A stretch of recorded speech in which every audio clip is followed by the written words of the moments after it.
The UK government gave everybody an opportunity to influence the new ILR rules that will take place next year. Some people say it's likely to take place from April 2026. And guess what?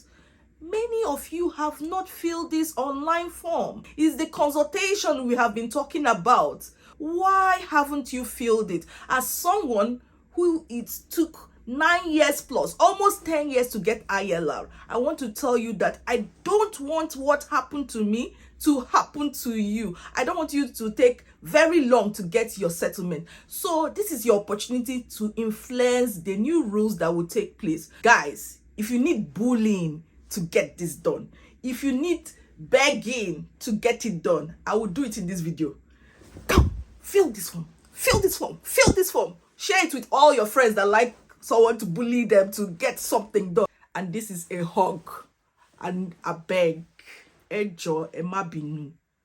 Please fill this form. It is open to everybody. Everybody has seen it. Other people are feeling it. Those people that like you and those people that don't like you have seen it.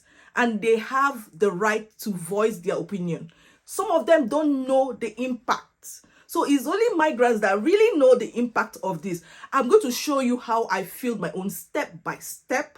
I'll show you everything apart from my answers, because I don't want my answers to influence yours. It did not take me more than 20 minutes because I was recording. It could take you shorter. Please do it during your break. All those questions you've been asking me, will people who are doctors and nurses and in the healthcare, but they're in private organizations, will it affect me if I'm in band 3 or band 4? Will this is your time to voice your opinion. My wife has 2 kids and she's currently pregnant. She cannot work. She has to stay at home and take care of her kids.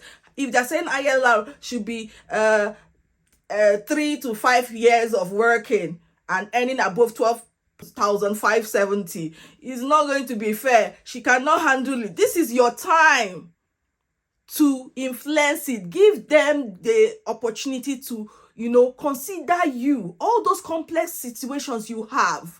It is your time, guys, to voice your opinion. Please, fill this thing to help you. The link will be in the description as well as in the comment. So the government is consulting on how the current settlement system should be reformed, and is going to end on the 12th of February 2026 at 11:59 p.m. It's always good to do these things earlier. Now, just scroll down and read that link there. I've shared it already. So click on respond online. And this is what it says. It says, thank you for taking the time to complete this consultation survey. So just scroll down, make sure you've read the link there and read this. It's saying that it is anonymous. Yes. They would not release your name or data or whatever, and they are managing it based on GDPR 2018. And you can only do this once. They are repeating it that the deadline is 12th of February 2026 at 11:59. Now, it's going to take 20 to 30 minutes to complete it. Seriously, I will show you how easy it is. Prepare yourself for the answers and about that. If you have any questions, see that end settlement consultation queries at homeoffice.gov.uk.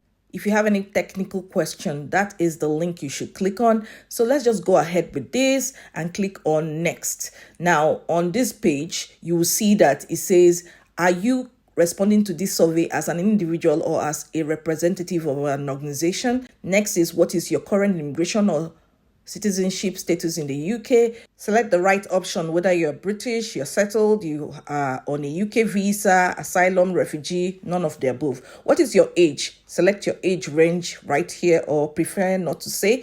Next is, what is your gender? So you are going to select the right option. Is the gender you identify with the same as your sex orientation at birth? So you select the right option here. Next, how would you describe your ethnicity? So you select the right option, scroll down, you see all the options here. If it is order, you select order. Next, where in the UK do you currently live? Are you living in East England, East Midland, many other options here, North, South, West, Wales, Northern Ireland, wherever it is. Prefer not to say is fine. Which of the following best describes your current and most current occupation? Skilled, semi-skilled, casual worker, higher managerial, intermediate. So the next one is where you're going to be talking about the end settlement that they want it to be 10 years. The starting point is 10 years, but they can reduce it based on positive indicators and increase it or extend it based on negative indicators. So if you are aware of this, you just know that this is extra. You prepare yourself for it. Please take a moment to review the proposed reforms as outlined in the consultation document available here. So click on that link, read everything before you answer the things here. Outline how clear do you find the proposed changes to the settlement framework? Very clear, not clear, blah, blah, blah. Which aspect of the proposed changes to settlement are not clear? You select the options. You can select more than one option.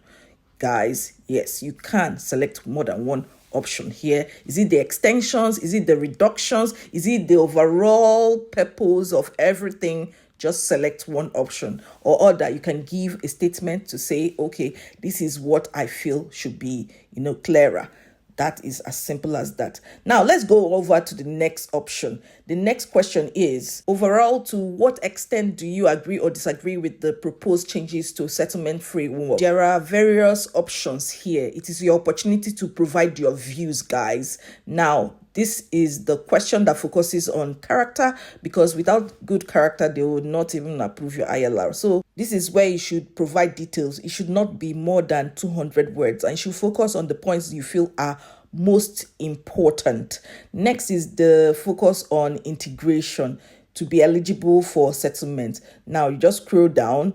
They are asking, what do you think about the 1-year reduction for applicants who can demonstrate advanced English language ability at C1 standard? You can select whether it is not enough. You want it to be longer? Do you want it to be shorter? Do you think it is about right? For all these questions, remember that you can always select that you prefer not to say. See this one. How do you think integration should be assessed? Should it be a formal test like the Life in the UK test? Should you consider volunteering employment, completing cultural orientation courses? Just select the right option. And if you prefer not to say you prefer not to say. Or you can always select in another way. Please specify. They are giving you an opportunity to write down the option you feel is best to assess this integration. Now, we will just click on next to the next question. Please don't go back. Click on the purple button. Do you have any further comments on how integration should be considered in relation to settlement? Keep it under 200 words and click on the next button. Now, on this next page, this is the option close to my heart because it concentrates on contribution. You can work full-time and your partner is working full-time. How will you take care of your kids, guys? So they are talking about your annual earning to be above £12,570 for a minimum of 3 to 5 years. This is the time you can voice your opinion. And also, you know that they said no outstanding litigation, NHS taxes. Some people have been receiving ILR denial because they owe NHS and they didn't know. Because they gave birth to that child in the UK, the child has been attending the GP surgeries and getting prescription. They don't know they are accruing all the invoices for NHS. So once you apply for ILR, they just deny you based on the fact that, A, you don't have a settlement for your child, or you don't have any visa for your child yet, and you did not pay IHS fees. This next page asks, do you think the following groups should be exempt from the requirement to have earned above £12,570 for at least 3 to 5 years? Those on maternity leave or long-term illness, stroke, disability, those on certain occupations with different payment arrangement. Now, this next question is, are there any other groups that you think should be exempt from the requirement to have earned above £12,570 for at least 3 to 5 years? You may list up to 5 separate groups. So this is your opportunity to put it down there. Guys, read everything clearly and, voice your opinion. That's what I feel is so important at this stage.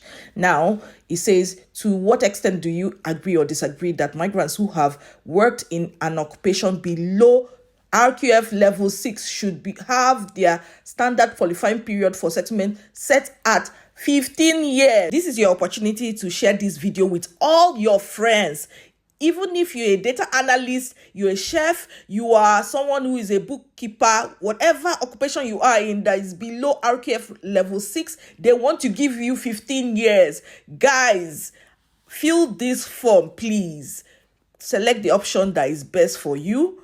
And then on the next page, it says, to what extent do you agree or disagree that applicants who earn a taxable income above 50,270 should be eligible for a reduction in the time for settlement? So you select the option that is best. What do you think about the proposed reduction for applicants based on their annual taxable income? This is the time you voice your agreement or disagreement with the 5-year reduction for those people above 50,270, and for those people who have 7-year reduction based on earning above 125,140 pounds. This is your time to select whether you agree, don't agree, or you don't know, you prefer not to say, or you strongly agree. Whatever it is, select the right option. Next, do you think those employed in a public service occupation, health and education occupations where going rates are based on national pay scale should be eligible for a reduction in their qualifying period to settlement? Yes, no, don't know, prefer not to say.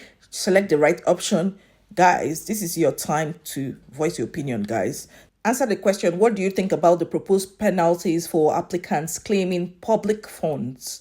So a 5-year penalty for applicants who claim public funds for less than 12 months during the route to settlement. Is it right? Should it be increased? More than 5 years? Should it be reduced? So select the right option. A 10-year penalty for applicants who claim public funds for more than 12 months during their route to settlement. What do you think about this? Next is, to what extent do you agree or disagree that once someone has been granted settlement in the UK, they should be eligible to claim public funds, benefits and housing assistance, ensure that the UK can remain compliant with the international obligations? Any change would need to take account of migrants covered by the trade continuity agreements, social security coordination agreements, and other international obligations. So select the option whether you strongly agree, or you agree, or you don't agree, or you don't know, you don't want to say. Just select the right option. There are different options there. So do you have any further comments on how contributions should be considered in relation to settlement, including any potential benefits or challenges of recognizing giving back to the community as a contribution towards settlement? Your response should be 200 words and under. Focus on the points you feel are most important. Next is, this section focuses on residence. It aims to recognize lawful and continuous residents in the UK. The first question here is, which of the following penalties do you think should be applied to each of the following applicants? Say applicants who arrive in the UK illegally, 20 years, 10 years, 5 years, no penalty, or don't know, would not prefer to say anything. Applicants who have overstayed their original visit by 6 months or more. Do you have any further comments on how residents should be considered in relation to settlement? Below 200 words, do that. And yeah, let's move to the next page. Now, it says this section focuses on whether specific groups, including potentially vulnerable groups, should be exempt from or receive reductions to the proposed end settlement reforms. So click on next. It says, where the standard qualifying period is proposed to increase from 5 years to 10 years, which of the following options do you think should be applied to each of the following visa holder groups? Applicants who currently require 3 years continuous residence under the Global Talent route. Applicants who require 5 years under the Global Talent route. Applicants who currently require 3 continuous years residence under the Innovator Founder route, and applicants on humanitarian visa routes, Syrian and Afghan. Next is, to what extent do you agree or disagree that dependents of migrants who hold Global Talent visa or Innovator Founder visa status should retain their current 5-year pathway to settlement? Select the option. Do you strongly agree or you don't agree? Whatever it is.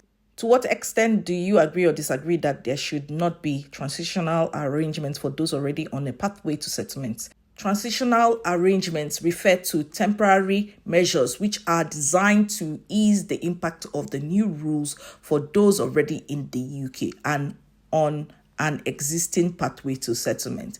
Do you strongly agree that there should be transitional arrangements or not? Just select the option there. Now, do you think the following vulnerable groups should retain their current arrangements and be exempt from the proposed settlement changes? Victims of domestic violence and abuse, bereaved partners, children and young adults who grew up in the UK without immigration status, adults with long-term care needs. So select yes or no, or don't know, prefer not to say. Next is, are there any other vulnerable groups that you think should be considered as part of the consultation? 1, 2, 3, 4, 5. Select the option. Do you think the following armed forces groups should retain their current time period to settlement? To what extent do you agree or disagree that dependent partners of migrants should earn settlement in their own rights? Guys, read this thing very well. Very, very well. Those of you who have kids that are 18 years and above or below 18 years, guys, fill this form. Read it very well. Understand it. To what extent do you agree or disagree that dependent children of migrants should earn settlement on their own rights, with employment related requirements waived if they are admitted as dependents under 18? Can you imagine this question? Anyway, select the right option. No. To what extent do you agree or disagree that resettled refugees should have a 10-year route to settlements? Guys, read this very carefully. Do you have any further comments on how specific groups should be considered in relation to settlement? We particularly welcome views on how the proposed changes could affect children in the UK. Under 200 words. You have always known that when it comes to children of university age, I always support that they should pay home fees. You cannot spend 15 years in this country and your child will be charged 25,000 pounds a year. That's why I reveal this thing, but this is the end of the consultation or form, guys. Thank you for your time spent taking this survey. Your response has been recorded. That's it. Africa's rich history is filled with stories of powerful kings and queens, like Queen Amina of Zazzau, the fearless warrior queen, King Mansa Musa of Mali, the wise and just ruler, Queen Nzinga of Angola, King Shaka Zulu, and many other notable African rulers. Join us on a journey through the lives of Africa's most legendary kings and queens. In African Kings and Queens, discover the fascinating stories of these iconic leaders. Get your copy now